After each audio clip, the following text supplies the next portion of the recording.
Boa tarde a todas e a todos.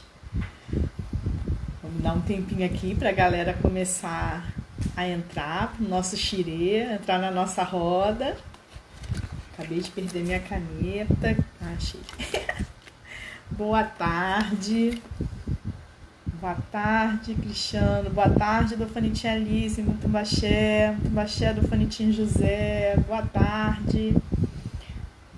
Boa tarde. A nossa convidada já entrou também. Boa tarde a todas e a todos. Sejam bem-vindos ao nosso Xirê dos Saberes. Hoje, excepcionalmente, na terça-feira, dando continuidade, né, ao nosso diálogo, que nós tivemos problemas técnicos semana passada, por conta da minha conexão e tudo mais, né? Eu estava no processo de mudança e, enfim, essa semana já tudo um pouco mais organizado e muito emocionada ainda, né? Espero que todos tenham conseguido assistir a performance da Dofanitinha Joana de Inhaçã, que foi uma performance muito potente. Eu estou impactada até agora, ansiosa para conversar, porque a Dofanitinha, semana passada, ela conseguiu o pouco que eu não atrapalhei, porque eu atrapalhei bastante ela por conta da conexão. Eu acabei falando junto com ela, mas depois assistindo pelo IGTV eu vi que ela conseguiu falar da trajetória dela e como é importante, né? Deixa eu só tirar o ventilador da direção aqui, só um momentinho. Prontinho, acho que melhorou. Quanto a trajetória da Dofanitinha Joana inspira tanto, né, as práticas artísticas dela, né?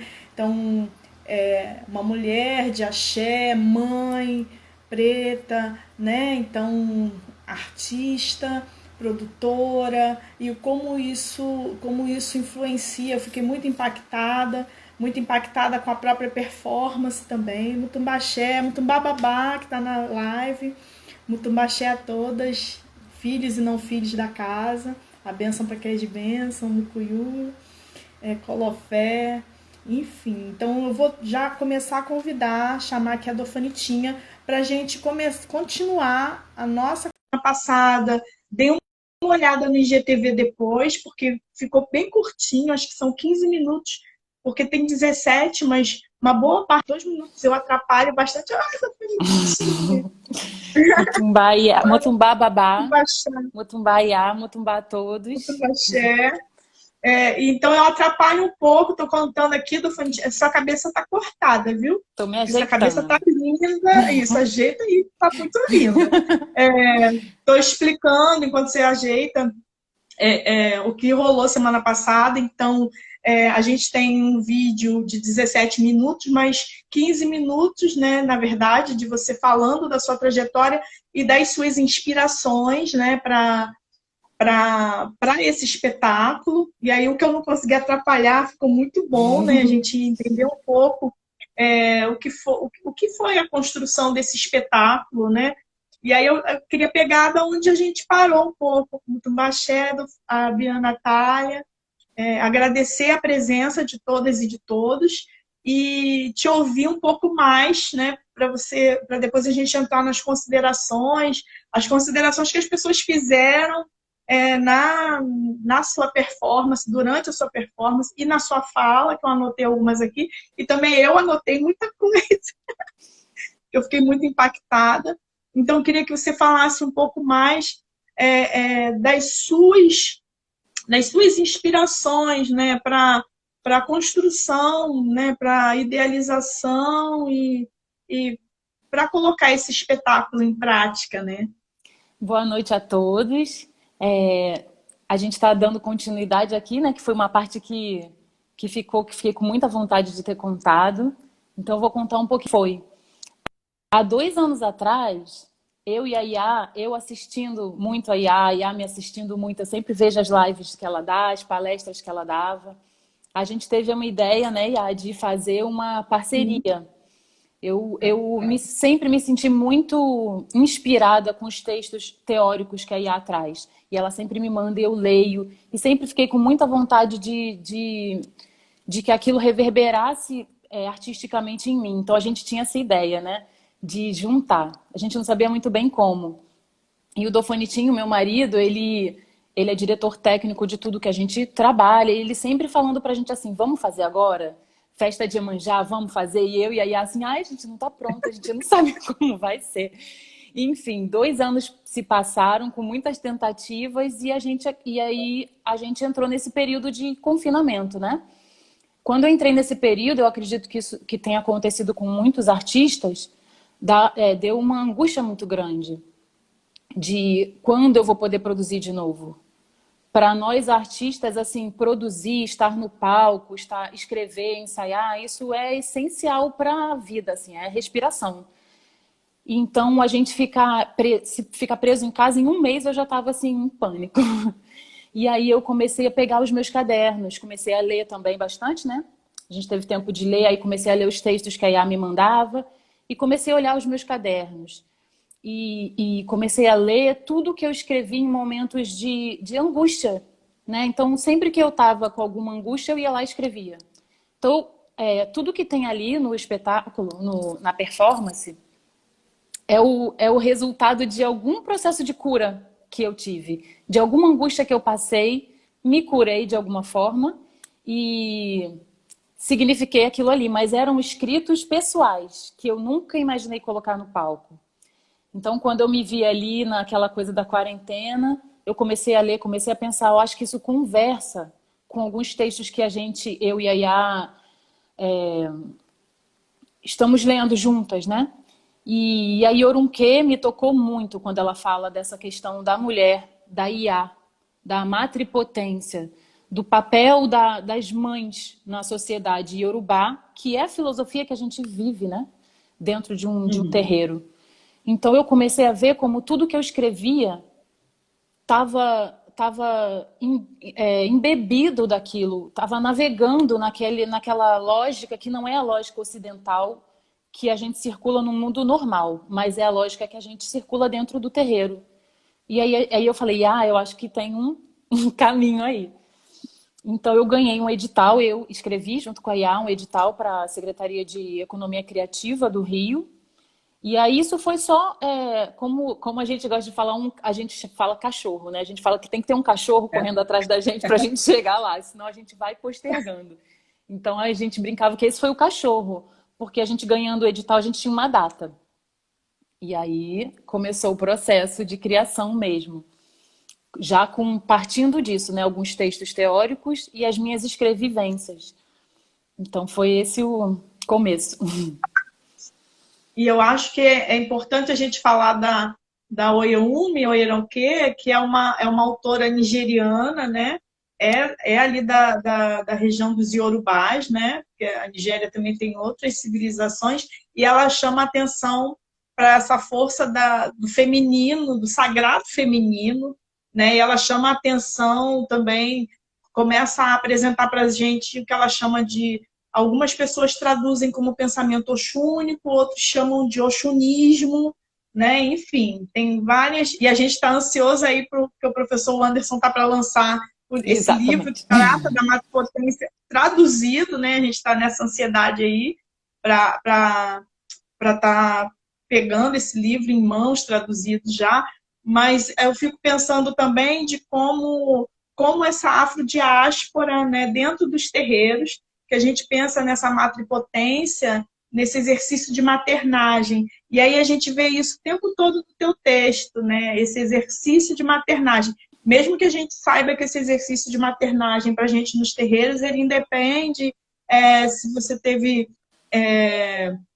se você pariu literalmente o filho, ou se você pariu seu filho dentro do roncó, que é o nosso espaço ritualístico.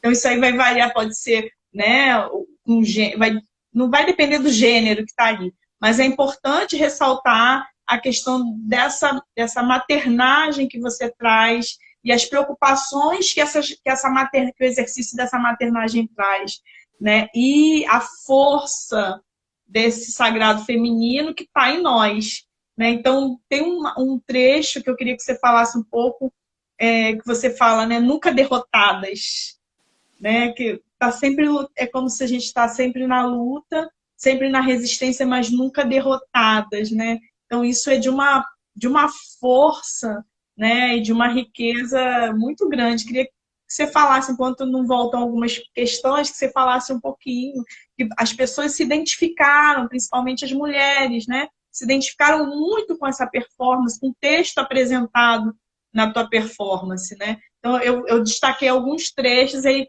queria que você fosse falando um pouquinho. Então, a coisa que eu mais acho lindo dentro de um terreiro é porque a gente sabe que nosso povo preto e as mulheres, elas têm uma vida, as mulheres pretas, elas têm uma vida muito difícil. E é uma vida que não tem, às vezes, a beleza fica em segundo plano. Então, são vidas que são muito penosas e que às vezes e que elas não têm aquele brilho todos os dias na vida, né? Às vezes tem trabalhos que não são tão dignos quanto elas mereciam. Mas você entra dentro de um terreiro, e eu achei isso sempre lindo, e todo mundo ali tem uma dignidade, uma beleza e uma imponência. E o que tá ali, e a ordem estabelecida ali é da senhoridade. Quem é mais velho tem uma roupa mais bonita, tem uma roupa com mais brilho, com um tecido mais. Então, isso não tem a ver com a sua condição financeira, não tem a ver com o lugar que você nasceu, não tem a ver se você nasceu homem, se você nasceu mulher. É uma condição que você vai mudando com o tempo e que você vai ganhando com o tempo que você tem de terreiro, com o aprendizado que você tem lá, com quanto você doa e com quanto você recebe. Então, eu acho isso muito lindo.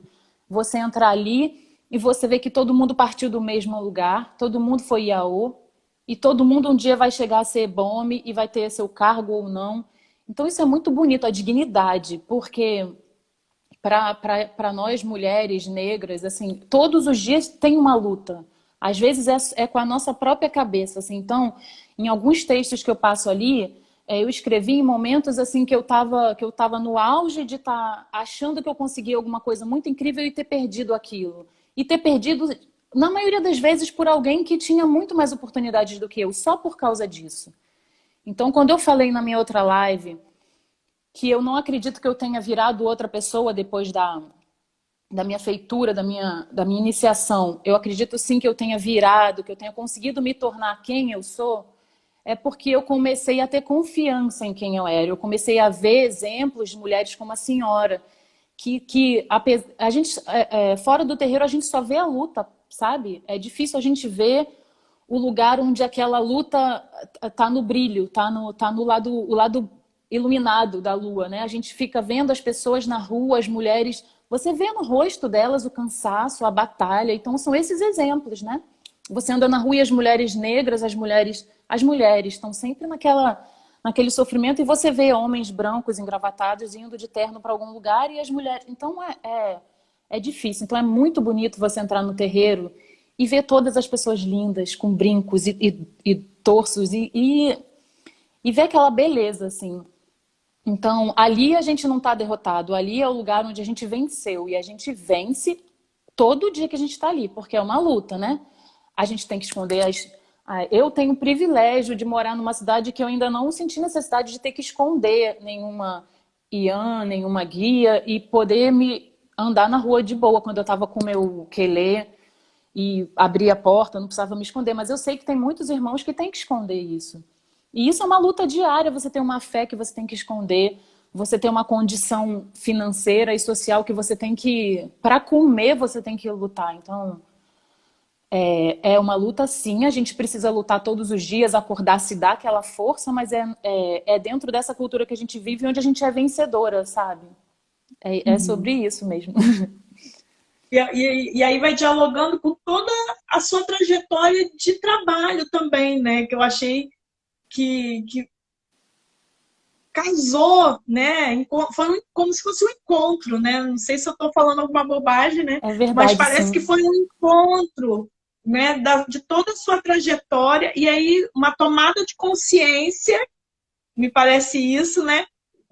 Da tua trajetória, da tua caminhada e no que você acredita, né? E uma outra frase que eu destaquei também, que eu achei assim, muito potente, que eu acho que tem tudo a ver com o que você vem falando, né? E tem a ver com as suas escrevivências também, com as nossas escrevivências, né?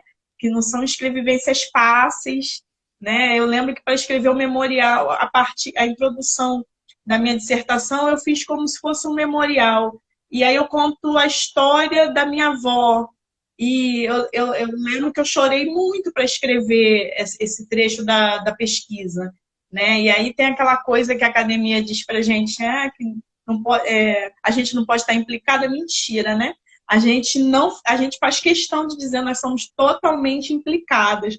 E aí eu pego uma frase que você diz no espetáculo, que é minha carne vive hoje como a de minhas ancestrais, né? Porque é isso, o que a gente está fazendo aqui nesse momento, é você com os seus espetáculos, com a sua arte, com a sua inspiração, com as suas escrevivências, a gente aqui, que não deixa de ser pesquisa também, é uma pesquisa, é um trabalho acadêmico, que as pessoas têm, né, aquela visão também de que trabalho acadêmico é só aquela coisa quadrada, né? E a gente vê que não, que olha o trabalho de pesquisa que você teve para montar esse texto, que é uma narrativa, a gente acredita nisso, né? E ela tem, e ela vive a carne viva das nossas ancestrais, é isso que nós somos, né? Então, eu queria que você falasse um pouco o que isso representa para você, né? Porque a gente está... Eu tenho plena consciência, quando eu coloco a hashtag pesquisa presente ancestral, eu tenho plena consciência que é ancestral, né? Não é à toa que eu saí de onde saí, que o Babá saiu de onde saiu, e Babá fez 2 graduações, não sei quantas pós, e dava aula em pós-graduação. Eu chegar no doutorado, consegui chegar no doutorado, como professora de escola pública, como mulher de terreiro, periférica, vindo de periferia sempre, sempre trabalhando muito. A gente chega mais tarde, é claro, não tem jeito, mas eu acho que é um pouco isso, né? A minha carne vive hoje como a de minhas ancestrais, porque as nossas pesquisas circulam por elas, né? Eu queria que você falasse um pouquinho. No texto da senhora, com a sua orientadora, Jaqueline, tem um conceito Isso. ali que eu amei, que é corpo-texto. E eu precisei passar por dores, assim, o meu corpo precisou viver algumas dores para eu tomar consciência dessa história, assim. Isso foi muito forte. O último texto que eu falo sobre a minha avó, minha bisavó, sobre minha ancestralidade mais recente, aquele texto ele surgiu de dores minhas, assim. Eu estava passando por algum processo de muitos que eu passei, assim, de dor, de cólica, e a menstruação é uma coisa que para a mulher ela fala muito, né? Ou você tá super bem, ou você vê que aquele momento você tá mostrando tudo, né? Suas dores. E aí uma médica que ela é muito ligada, ela é muito sensível, que é a Cláudia Toledo, ela começou a me perguntar da onde vem todas essas minhas questões com a minha menstruação. E ela começou a pensar, você tem algum problema com a sua avó? Alguma questão, né? Porque aí a gente já pensa logo numa birra, numa briga. Eu falei, não, eu acho que não. E ela começou a perguntar e eu comecei a ver que eu tinha milhões de questões com minha avó.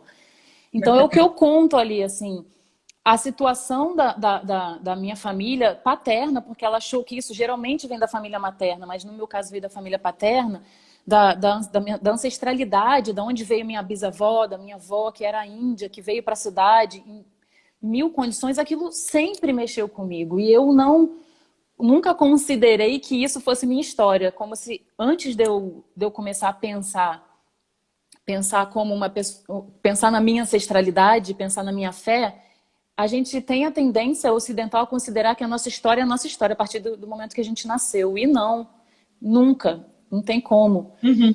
Então eu comecei a ver como tudo isso me afetou. E como eu ainda abrigo as brigas da minha avó. Eu ainda luto eu ainda me sinto desterritorializada do mesmo jeito que a minha avó, que foi tirada da tribo pelo meu bisavô, né? Então, eu ainda estou vivendo aquilo. Eu ainda não me considero, e foi muito doido como eu percebi isso, assim. Eu assisti um espetáculo super potente da companhia Gambuti, que tem um trabalho que é um trabalho de dança, que é a dança que os mineiros faziam, né? Os africanos dentro das minas de carvão faziam, batendo nas botas. Espetáculo maravilhoso, eu tinha 1000 coisas para falar, né? No bate-papo. E aí todo mundo que falava, falava assim, eu vim da periferia de São Paulo, eu vim do bairro tal, eu vim da Bahia. E todo mundo dizia de onde veio, antes de começar a falar. E aquilo foi me dando uma angústia, porque assim, eu não conseguia expressar de onde eu vinha, eu não conseguia falar de onde eu vinha, porque eu nasci em Angra dos Reis, mas eu só nasci, né? Eu vim para cá, né? Que é aqui perto, que eu tô em Paraty agora. Eu vim para fazer o parto, a minha tia fez o meu parto, mas eu voltei para o Rio e lá eu morava num bairro que eu nunca me identifiquei, um bairro de classe média, em que para as pessoas do bairro em geral brancas, elas me oprimiam, porque nós éramos poucos negros ali que moravam dentro do lugar onde eu morava. E as pessoas que viviam nas comunidades do entorno também me oprimiam porque me viam como alguém que não é da comunidade. Então eu vivi naquele bairro ali me sentindo fora. Então eu não tive coragem de falar nesse dia, porque eu ia falar que eu era da onde, entendeu? Então aquilo me afetou de uma forma que eu fiquei doente. E aí tudo isso foi passando e eu devolvi isso tudo nesse texto. E quando você escreve, quando você faz esse corpo-texto, quando você pega as dores e você coloca num texto, nunca é um texto seu, uma história sua, né? Aquilo vem de longe, da sua ancestralidade. Assim, eu nunca consegui escrever antes de estar, quando eu era sozinha. Agora que eu tenho muitas comigo, que eu consigo sim escrever. Então, eu sinto literalmente que aquilo não é só a minha história e não é só para mim. Foi isso que me deu também a coragem de pegar um texto que era muito pessoal. Todos esses textos eram muito pessoais, com exceção do texto da Lua, que eu escrevi inspirado em todos os outros. O primeiro texto sobre Otupá, todos os outros eram pessoais. Então, quando eu tive a consciência de que isso era um texto que falava sobre muito mais do que eu, para trás e para frente, é que eu tive essa coragem e coloquei tudo isso. Eu não sei se eu respondi a senhora, mas... Respondeu. Claro. E o Cristiano até está falando aqui, ele repetiu um pouco do que a gente falou, né? Que para a Oyeumi não tem essa questão de gênero, né? Ele fala do pai, que pode ser o pai de santo ou mãe de santo, mas pode ser o Ogã, pode ser o Meked, pode ser as pessoas que compõem o corpo do terreiro, né? Elas estão ali para maternar, deveriam estar, né? O ensinamento que a gente recebe dentro do terreiro é para maternagem, seja você homem ou mulher, né? Você está maternando, né? Tanto que a gente chama os ogãs de pai, Ezequedes de mãe, o tempo todo, né? E o professor Nelson Bezerra, um beijo, tô com saudade, ele está falando que, dando os parabéns pela pesquisa, pelo filme, falando que as africanas do Recôncavo da Guanabara, que é aqui o que ele pesquisa, né, o nosso grupo pesquisa aqui, e eles especificamente, elas estão super representadas nesse espetáculo, né? Ai, Porque ele trabalha com esse momento das escravizadas aqui no Recôncavo da Guanabara, que é essa região aqui de Magé, que hoje é Magé, né, mas que se estendia até aqui Caxias e tudo mais. E ele conseguiu se agendar e assistiu depois o filme e ele está falando isso, né? E é importante, né, a gente ver uma pessoa que pesquisa especificamente essas mulheres ancestrais, porque a pesquisa dele são as escravizadas ou a galera do pós-abolição, né, mas principalmente essas mulheres que trabalhavam nas casas de farinha aqui na Baixada, enfim, são nossas ancestrais, né? E perceber que tá no caminho, que você está no caminho desse diálogo mesmo com elas, né? Então isso acho que vale a pena a gente estar falando até para fortalecer teu trabalho também, né? E o nosso trabalho de pesquisa de modo geral. Obrigado, Nilson, pela contribuição. Obrigado, Cristiano, também. E aí você fala do Oxupá, a Lua, que para mim a gente até estava conversando, né? Que eu falo sempre, isso eu falo sempre no terreiro, né? Que eu fui criada por vó, né? Vó de roça, né? Minha avó, tia-avó, é tudo do interior do estado do Rio. Eram trabalhadoras de lavoura e quando vieram para cá foram trabalhar em casa de família. Quando saíram do interior do estado do Rio, saíram das lavouras. Mas que a gente é cheio de superstições. Eu aprendi todas as superstições do mundo com a minha avó, E aí virei candomblessista e aprendi mais superstições ainda com os mais velhos, né? E aí eu tenho essa coisa, essa ligação com o Oxupá, que é o Oxupá, né? Eu acho bonita até a forma de falar, que é a lua, né? A gente reza, eu fui ensinada a rezar para a lua cheia, né? E lá no barracão a galera ri, porque aqui a gente tem uma visão muito bonita da lua quando ela tá cheia. A lua tem se apresentado muito bonito ultimamente, né? E aí, às vezes, a gente está saindo do barracão e eu paro e converso com a lua, que é um ensinamento que eu recebi das mais velhas. Então, quando você fala, né, sou Tupá, a negra lua, isso me tocou, eu fico até arrepiada, me tocou profundamente, porque faz parte da minha criação mesmo, enquanto mulher, né? Porque eu fui criada por mulheres fortes, né? Elas não sabiam que tipo de ensinamento, acho que não tinham a consciência do ensinamento que estavam me passando, mas eram mulheres fortes, né? Tanto que o meu nome, quando eu fazia dança e hoje meu nome acadêmico, eu uso o sobrenome das mulheres da família. O Ferreira é da minha avó, né? Porque eu acho que o que eu sou é por conta das mulheres. Então, ouvir falar sou Otupá, a negra lua, me deu uma memória, traz uma memória e também reafirma algumas de nossas práticas ancestrais, porque essas superstições nada mais são do que as práticas das nossas ancestrais que a gente vai dando uma continuidade, né? E então, aquele movimento com a lua e a lua se transformando em ventre, aquilo para mim foi extremamente significativo, né? E aí eu queria que você se você puder também falar um pouco de Otupá. Então, foi o texto que eu fiquei mais insegura, porque eu até falei com o babá, porque todo o ensinamento que eu tenho de candomblé, eu cheguei a frequentar algumas casas antes, mas nunca com o objetivo de ser feita e nada, e assistia, né? Então, tudo que eu sei de candomblé vem do Ilê Axé, Milarei e Sabá, vem dos itãs que o babá fala. Só que eu tinha uma intuição que eu precisava falar da lua. Eu cheguei a falar com o babá, você tem algum itã sobre a lua? Ele falou, não que eu lembre. E eu falei, nossa, mas eu preciso falar sobre a lua, e eu preciso saber, né? Então eu pesquisei e achei esse itã, né? Assim, esse texto foi baseado no itã, que era mais longo, que é um itã cubano, que fala sobre Otupá. Porque, assim, aqui em Paraty até a gente tem um movimento muito forte, que eu acho que tem em todo lugar, sobre o sagrado feminino, né? E das pessoas lerem o efeito da lua sobre o ciclo. E aí tem todos aqueles ciclos. Só que eu não vivo todos aqueles ciclos e eu acredito que a mulher real não viva todos os ciclos, assim. Tem muito tempo. Às vezes a gente fica sem primavera um tempão e fica ali no escuro um tempão. E às vezes a gente vive até todos os ciclos, mas quando a gente está no nosso lado obscuro e aquilo não é aceito. E você tem que estar sempre, né, feliz e alegre, e a sociedade não aceita que a mulher tenha ciclos. E principalmente as mulheres negras, porque trabalham demais e não podem se dar o direito de vou faltar, porque não tem essa possibilidade. Então, quando eu quis escrever sobre a lua, eu quis falar muito sobre essa imposição que se tem das mulheres serem como os homens, e nem os homens são assim. Mas assim, que se respeite que a gente tem esses ciclos. E sim, eu lembro muito da minha avó falar. Todas as coisas que eu precisava fazer, tinha uma fase da lua certa para minha avó.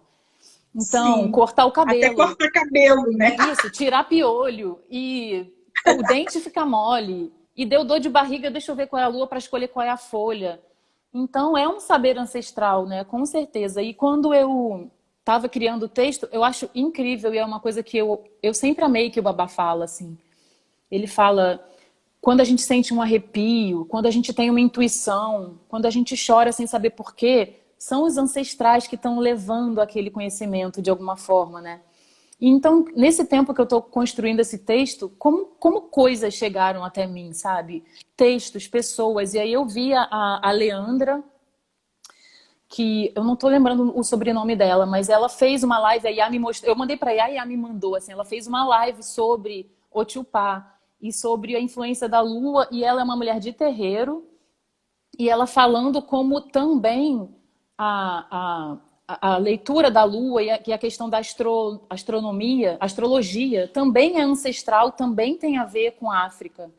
E eu falei, nossa, porque eu tinha uma insegurança com esse texto porque não veio. Leandra Silva. Eu tinha uma insegurança com esse texto porque não foi o Itan que veio do Babá, porque foram conhecimentos... Foi intuitivo que eu precisava falar da lua, né? E quando a Iá me contou isso depois de ver o filme, eu falei, nossa, sabe, arrepios. Porque eu falei, nossa, tem a ver, né? Então são esses conhecimentos que a gente traz. E outra coisa que eu aprendi com a Iá, no texto dela fala muito isso, é sobre epistemicídio. Como o nosso conhecimento ele é sistematicamente colocado como menor. Então, como se esse conhecimento que vem das nossas avós não fosse tão bom quanto a ciência. Não é a gente fazer uma ode às pessoas como estão hoje em dia, negando o conhecimento científico. É só saber que o conhecimento, ele tem existem vários conhecimentos. Existe a ciência também, existe a academia, mas existe a experiência das pessoas. E você negar as experiências e dizer que existe uma teoria que ela é imparcial e que não tem... e que não fala sobre aquela pessoa que está escrevendo, é mentira, porque não tem, né? Não existe. Como não existe um jornalismo imparcial, não existe uma teoria que seja imparcial. Então é preciso respeitar esses saberes, que são saberes milenares, que a gente está corporificando quando está no terreiro. E eu acho que colocar essa arte, para mim, eu me sinto honrada de poder estar colocando alguns desses conhecimentos para que seja visto por pessoas fora do muro dos terreiros, né? Eu me sinto muito honrada e muito feliz de estar recebendo, como eu estou recebendo, as respostas das pessoas se identificando. Muito feliz. E aí você vai falando também, acaba tendo alguns posicionamentos ali, né? Apresentando alguns posicionamentos e preocupações também, né? Com seus filhos, com nossos filhos, né? O filho de um é o filho de todas, né? Mas as preocupações que a gente tem, né? De quando eles vão crescendo, da gente exaltar a beleza, né?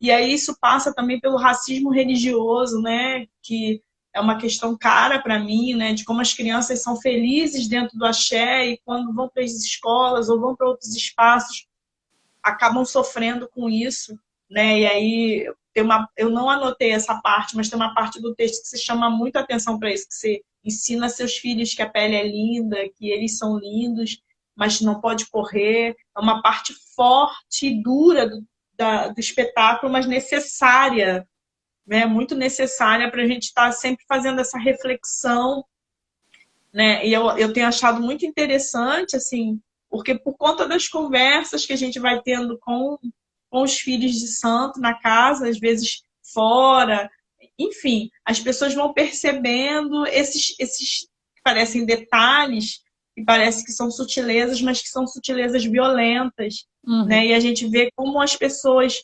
começam a tomar ciência disso nas suas vidas, o efeito disso nas suas vidas e como começam também que é o que mais me chama a atenção. E aí você falando, né, você já ensina os seus filhos, né, que eles são negros, das pessoas depois de adultas, né, irem tomando consciência de que são negras, tomarem consciência não, tomarem ciência, né, que até então não se tocavam, achavam que era só por conta da religiosidade, e aí começam a notar que não, né? Então, eu acho que esse texto, essa tua narrativa também aponta para isso, né? De como as pessoas vão se percebendo, se descobrindo, e o quanto isso é dolorido, né? Não só para as mães, mas para a própria pessoa, porque ela vai descobrir no momento de violência, né? Seja, mesmo que não seja uma violência física, mas é uma violência, né? E aí eu acho que o seu texto mostra muito isso, mas também tem aquela delicadeza do fechamento, né? Da ritualística, que para mim aquele fechamento é como se fosse o nosso conforto, né? Eu queria que você falasse um pouco desse processo primeiro, daí eu não digo, não gosto de usar a palavra conscientizar, né? Mas de tomar ciência e de ajudar as crianças a irem tomando ciência de quem são, de se valorizarem e a preparação para o que está em volta, né? É duro, né? É duro.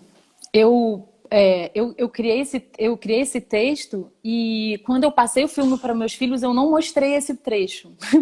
Porque, assim, Não! quando chegar o dia, mas ainda não chegou, e isso é uma coisa que me dói, assim, porque eu realmente faço esse trabalho, assim, não é natural para uma criança ver cores, né? Existem vários trabalhos que falam sobre isso, que as crianças, elas se veem iguais, né? Elas não veem, mas, assim, a gente não pode criar uma criança sem ela ter, até virar um adulto que não percebe que a sociedade faz essa distinção porque faz. Se não fizesse, a gente não precisaria. Então, eu sempre falo, assim, eu sempre crio a consciência. Foi muito lindo, um dia eu chorei muito. Eu estava vendo o espetáculo do Rodrigo França, que é texto do Rodrigo França, que é o Pequeno Príncipe Negro. E o personagem maravilhoso, nossa, tô até arrepiada. Ele vai se descobrindo negro, vai se descobrindo o cabelo. E como o Ernesto estava comigo na plateia, como ele ia olhando para mim e dando um sorriso, assim, de tipo... Eu também, assim, e como para ele que eu tenho 2 filhos, né? Ele já tem 11 anos, como isso foi importante para ele se perceber. Mas eu tenho outro filho de 6 anos e ele não tinha percebido. Então a gente vai usando vários artimanhas para falar sobre isso. Então um dia ele começou a pedir para me dar o lápis cor de pele. E o lápis cor de pele é um lápis rosa, né? Então a gente começou a falar com ele, então, mas esse não é a cor da minha pele, essa é a cor da sua pele? É a cor de pele de quem? E aí a gente ficou nisso vários dias, porque ele pegou nele, né? Então ele voltava com esse assunto. Mas mãe, mas isso é a cor de pele de alguém. Eu falei, é a cor de pele de alguém, mas se você fala cor de pele, eu já fico chateada, porque não é a cor da minha pele, então a minha pele não é a cor de pele. Então a gente ficou. Então aí eu percebo como isso toca. Então agora quando ele desenha a família cada um na sua cor. Eu mais escura, o José, que é meu marido, bem mais claro, ele entre um e outro, e o Ernesto. Então começa a perceber agora, realmente chegar no dia em que eu vou falar sobre tudo aquilo ali, eu só falei sobre o bonito ainda. Só falei sobre o bonito, mas vai ter uma hora que eu vou precisar falar sobre o que não é, né? E tem esse dia, e eu escrevi aquilo também para as mães que estão passando e que vão passar pior do que eu, que estão em situações demais, porque eu sou privilegiada, eu vivo numa cidade, num bairro, e entre pessoas que eles não sofreram com isso. Mas existem crianças que muito cedo sofrem. Eu lembro de sofrer, eu estudei numa escola que só tinha eu de negra, e eu lembro de eu querer. Eu olhava meu joelho meio acinzentado, né, meio escurecido, porque a gente tem a pele mais ressecada e a gente não cuida, né? Não sabe que tem que cuidar. E eu olhava e falava, pô, queria ter a pele assim, do meu cabelo tá desgrenhado. E eu olhava e falava, pô, queria ter o cabelo assim. Porque não tinha referência de mim ali para eu querer ser uma outra criança como eu. Mas eu não tinha repertório para saber sobre... Eu sou diferente, eu não sou... Porque senão a gente coloca tudo num lugar de moral, num lugar estético, né? Eu sou pior, não é diferente e diferente. Existem várias cores, então agora a gente tem, sabe, ele ganhou uma maletinha de caneta que são de tons de pele. Então você vê que existem tons de pele. E aí vai ter uma hora que eu vou ter que falar que cada tom de pele tem um tratamento diferente. E por quê? Então vai chegar esse momento. E eu acho importante a gente saber que tem que ter essa conversa. E às vezes tem que ter essa conversa com um adulto. Porque ele não passou por isso quando criança. Sim. E é essa sociedade que a gente vive, esse mundo que a gente vive. Tá sendo, nesse momento, né, do mundo, momento, tipo, nesse século, a gente está se deparando, como sempre houve, né, mas isso entra dentro de casa, entra dentro do seu ouvido, entra dentro de você muito fácil todo dia e pesa, né? É um peso muito, muito grande. Então, a gente precisa ter essas conversas e precisa colocar isso nos espetáculos, nos trabalhos, em tudo, para que a gente consiga evoluir nessa conversa. A Beta, deixa eu ver o nome certinho, a Beta Boss, ela fala que é um branqueamento, né? Em tudo que tocamos, tudo que a gente toca tem um branqueamento, né? E a Karina Jones está chamando a atenção que muitas mães passam por essa situação, né? E também ficam sem saber o que fazer nesse momento, né? E a Beta está dando mais uma contribuição, que ela gostava muito dos desenhos animados onde os personagens eram coloridos, porque tirava esse desprezo, né? Ficava mais parecendo diversidade, né? Mas ela diz que o filho dela, ela identifica ele como pardo, mas chamado de negão na escola, que é branca, né? Então, as dificuldades que a gente vai passando, a gente sabe que a criança repete, né, o que o adulto fala para ele em casa, né? Então, isso é bastante complexo, né? E essa coisa desse branqueamento, né, de desconsiderar, eu acho que agora tem muita gente fazendo trabalhos, como você mesmo falou, Rodrigo França, né, e outras pessoas na área artística. A Valéria Monan passou por aqui, não sei se ela ainda está aqui, Sim, mas minha que passou mestra. aqui no início. Pois é, ela também tem feito algumas produções, ajudado na preparação de alguns espetáculos e também atuando em alguns espetáculos que trazem à tona, né, como a gente tem tanta coisa de origem negra e que nunca foi apresentado, né? Foi apresentado como a própria filosofia, né? Pensar o Egito, chamar o Egito ainda pelo nome antigo, real, que é Kemet, não chamar pelo nome colonial. Então, pensar esses textos decoloniais, né? Que é de onde a gente tira esses conceitos de epistemicídio, de sulear, né? Em vez de nortear, mas pensar no suleamento, né? Eu acho que tudo isso dialoga com esses conceitos do terreiro e com esses conceitos que a afrodiáspora traz para a gente e que você apresenta tão bem no teu espetáculo, né? Eu fico pensando como seria esse espetáculo ao vivo, né? Assim, não o filme, mas, né, que é muito impactante, é muito forte, né? Se é forte você assistindo no vídeo, você imagina ele no palco, né? Você ali presente, os sons, e aí eu sei que você trabalha com sons, cheiros e afins, né? Então, fico pensando um pouco quando for ao vivo. E se você está pensando, depois desse momento de isolamento, se você pensaria nesse espetáculo ao vivo, se era mesmo nesse formato que você pensou ele, é para ser passado em vídeo mesmo, o que você pensou dele? Não, isso foi uma coisa muito... Eu nunca imaginei em produzir um filme, porque como atriz, né, a gente sempre... É uma possibilidade estar num filme, mas produzir um filme é uma cadeia produtiva que eu nunca imaginei que eu estaria incluída nela inteira, sozinha, eu e o José. Esse espetáculo, na verdade, quando eu resolvi fazer ele ia ser como muitas produções estão sendo agora, que a gente está chamando agora de teatro online, que é você fazer um espetáculo com com a linguagem do teatro, só que registrado em vídeo. Ou algumas coisas que estão sendo feitas agora, outra coisa que está sendo feita agora é um teatro que é feito especificamente para aquelas mídias, né? Sabendo que tem o Zoom. Então tem essas duas coisas. Então eu fiquei me perguntando qual seria o formato, né? Eu faria um espetáculo de teatro e registraria, ou se eu ia fazer alguma coisa ali por dentro de uma plataforma ao vivo. Só que quando eu me coloquei dentro do quarto, que eu separei, tirei todos os móveis para ensaiar sozinha, porque é um solo, né?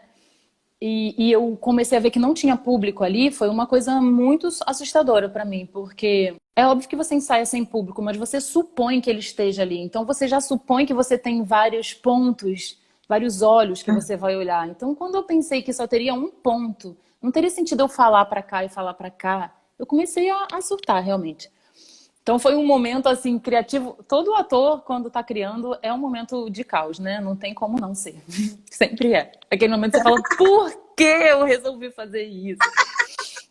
Mas eu comecei a pesquisar e comecei a entender a câmera como um elemento que eu tinha que me relacionar realmente com a câmera, como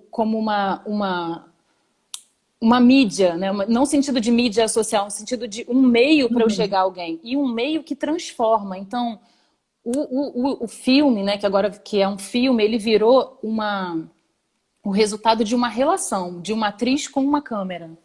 Então faz parte, assim, e não tem hierarquia. Então é uma linguagem, tem o cinema e tem o teatro, e não tem uma hierarquia entre os dois, porque foi um embate entre eles. Então o que meu corpo está fazendo ali é o resultado de uma angústia entre eu e a câmera. Então foi muito novo, assim, foi muito novo no sentido de que eu não usei as minhas armas, digamos assim, eu não usei a técnica que eu estou acostumada e nada disso, foi algo realmente novo. Então eu tenho uma ansiedade incrível de colocar no palco, porque certamente eu vou colocar, porque é dali que eu amo. Então eu fico imaginando, às vezes eu fecho os olhos assim e fico imaginando, nossa, essa cena poderia ser assim. Porque a minha história é com teatro, de direção, de atuação, então e o José também, ele faz luz e faz som e trabalha com teatro, então pra gente vai ser muito mais... E agora um outro desafio, porque também eu acho que a arte, quando não tem um desafio, uma dificuldade ali, também ela não vai, ou então eu tô tão acostumada a lutar por tudo que até nessa hora eu acho que tem que ter uma luta. Então vai ser alguma coisa, né? Porque você tem aquele filme que já foi visto, aquele texto que já foi feito de uma maneira e você vai passar ele para uma outra mídia, né? Para um outro meio. Eu acho que vai ser incrível para mim fazer. Eu tô ansiosíssima. Mas a gente não sabe quando. Está dizendo aqui que por mais espaços ocupados por nós mulheres, levando nossas raízes e histórias, né? Ela está falando aqui... Ai, pulou. Mulheres produtoras, roteiristas, diretoras se movendo para mostrarem a que vieram, né? Tá chamando a atenção. Ela também fala gratidão por chamar nessa live, né? Enfim, tá agradecendo a Karina. Obrigada também, Karina, por ter convidado a Beta, que está dando altas contribuições. A Aparecida Mainete também falou aqui no início. Minha sogra. Elogiando isso. Sempre me salva quando eu tenho que ficar lá no centro do Rio. Elogiando também, né, as nossas conversas aqui na live, te elogiando também. A gente está com 15 minutos, ainda dá tempo da gente conversar mais um bocado. Eu fiquei pensando também se você está tendo planos para outros espetáculos também, né, nesse caminho, né, porque a primeira, eu queria saber isso também, a curiosidade mesmo. É a primeira vez que você faz um solo? É a primeira vez que eu faço. Monólogo. É a primeira vez. Então, conta pra gente. Isso é uma coisa muito... para uma atriz, assim, é uma coisa muito assustadora, eu acho. Para mim era. Eu tô acostumada, eu me formei, como eu falei na outra live, né? A minha formação foi em grupos e companhias. Até no princípio mesmo, quando eu fazia teatro amador, eu fazia teatro com pessoas com artistas que eram de companhias. Companhia Teatral do Movimento... Então, depois eu entrei numa companhia, fiquei 10 anos lá, então eu estou acostumada a trabalhar com um grupo. E para mim, na minha opinião, essa é a melhor maneira de você aprender, porque dentro de uma companhia, você não pode só chegar e atuar. Você se envolve no processo de produção, de produção de figurino, luz, tudo você passa, porque aquilo ali é igual um terreiro. Você tem que passar por todos os lugares para conseguir chegar. Então, meu trabalho sempre foi de grupo, né? O mínimo que eu tinha feito era um trabalho eu e a Cláudia Ribeiro, que éramos só nós duas, mas assim, o dirigir alguém e ter alguém para olhar você enquanto você está dirigindo. E esse espetáculo eu realmente dirigi sozinha. O José, que fez a parte técnica, ele chegou para fazer a parte técnica mesmo. Ele não ficou comigo lá enquanto eu estava, então foi muito desafiador. E foi a minha primeira vez. E eu não sei se eu quero estar... Você se dirigiu, né? Eu me dirigindo, foi surreal. Eu gravava e assistia... Eu até acho que eu vou um dia disponibilizar esse estudo de como era a cena quando eu estava sozinha, eu e a câmera filmando de lado, apertando e vendo, e quando o José entrou e viu, e quando depois estava tudo, porque as pessoas precisam saber que tem muito trabalho para fazer um espetáculo. É uma equipe muito grande que nesse momento a gente está diminuindo, mas que eu dou muito valor a todos, então... Mas assim, a gente não sabe quando o teatro vai voltar a ser como era. E se vai... Então, quando a quarentena parou, quando nós paramos por causa da quarentena, eu estava montando um espetáculo que fala sobre a mulher, mas não do ponto de vista da exploração do corpo, da exploração da exploração sexual do corpo, enfim, era um cabaré com várias mulheres da cidade, cada uma com sua história, vários corpos, várias histórias, e a gente estava começando a ensaiar o cabaré. E parou, né? E foi bem frustrante. Então, nesse momento, que eu não paro de pensar, no momento em que o filme passou aqui, eu já estava pensando o que eu ia fazer no outro. Então, eu estou realmente pensando em como transformar isso em algo que a gente possa existir nesse momento. Então, eu realmente já estou pensando mil coisas, porque minha cabeça não para, realmente. Aí que é de Bárbara Regina, que tem uma pergunta. Ela está perguntando se você acha que esse espetáculo vai mudar. Quando for pro Vai ter palco? uma mudança nele. Eu acho. Eu tenho tudo que eu faço, assim, toda a direção, até hoje, todas as direções que eu fiz, o espetáculo ficou com um certo tamanho. E ele tem sempre aquele tamanho ali, mas eu acho que ele ainda pode, né, 37 minutos tem o filme, eu acho que ele ainda tem histórias para acontecerem ali. E muda muito. Na verdade, quase nada do que funciona para a câmera funcionaria no palco exatamente como é. Então, eu acredito que seja uma coisa totalmente diferente. O mesmo texto, né? Mas até a interpretação. Eu mostrei o espetáculo para um mestre, né? Que dirigiu a pesquisa que eu fiz por 5 anos aqui em Paraty, no ateliê de pesquisa do ator, que é o Stefani. E tudo que ele me falou assim sobre a questão da interpretação, porque não é a interpretação que a gente está acostumado a fazer, que trabalha com as técnicas do ator de teatro, né? Que vai mais profundo na fala. Então, estou com muita vontade de pegar aquele texto e falar ele com muito mais vontade. Enfim, é muita mudança. Não vai ser uma transposição como a gente imagina que seja, assim, pegar aquela cena e fazer igual, só que no palco. Realmente é outra linguagem mesmo. Então, já fico empolgada. Ela gostou, ela disse que atendeu a resposta. Mutumbaia, Ked, nem falei com a senhora direito. Eu não tô vendo nada, gente, que tá aparecendo aqui. Não, o meu também não estava correndo. Eu tinha papado mosca aqui da pergunta da Ked, mas a Erota me salvando aqui com o dofantinho no pé, como sempre, né? E não estava correndo, né? Eles já estavam perguntando se tem trailer do filme, se tem algum trailer, mas já informaram que está, né, na nossa bio aqui do Encontro das Culturas, que é importante vocês estarem acessando a página para a gente, isso é importante até para a gente ter uma avaliação, né, do nosso encontro virtual, porque é a primeira vez que a gente faz um encontro totalmente virtual, né? Então, o Xirê é uma parte desse encontro, então é importante vocês estarem acessando o link, está na bio, né? Tá, explica aí um pouquinho. Tá, sim. Tá na bio da página. Isso, ele tá entrando, até a gente fez um post para explicar, entrando na página do Encontro das Culturas ou na minha página, aquele único link que fica azulzinho ali no perfil, é só clicar ali que vai pro filme. Eu já tive o prazer de ter algumas críticas, assim, de ter uma crítica de uma pessoa que faz crítica de filme, linda, uma amiga minha, Brisa de Souza, lindo o que ela escreveu. Eu tenho tido respostas muito lindas sobre o filme, assim. A Déia Trancoso, que é uma musicista, compositora incrível que eu amo. Uma das cenas eu fiz quando eu estava saindo de uma oficina que ela deu, impactadíssima com a vida. Então eu mandei para ela o filme, ela viu, escreveu coisas lindas. Então eu tenho colocado ali tá tudo ali naquele link. Você vê o filme, você lê sobre o filme e tem também os textos. Tanto o texto da Iá Marta com a Jaqueline, qual é o sobrenome dela? Jaqueline Rodrigues. Jaqueline Rodrigues, que é o Sulear, quanto o texto da Yoronquê estão também nesse mesmo link. Entrando ali, tem tudo ali sobre o filme. Eu estou super feliz. A Karina Jones está dizendo que ela acredita que no palco vai ser muito mais intenso, né? A questão até das energias, que ela já está super ansiosa, né? Para quando chegar a hora do teatro.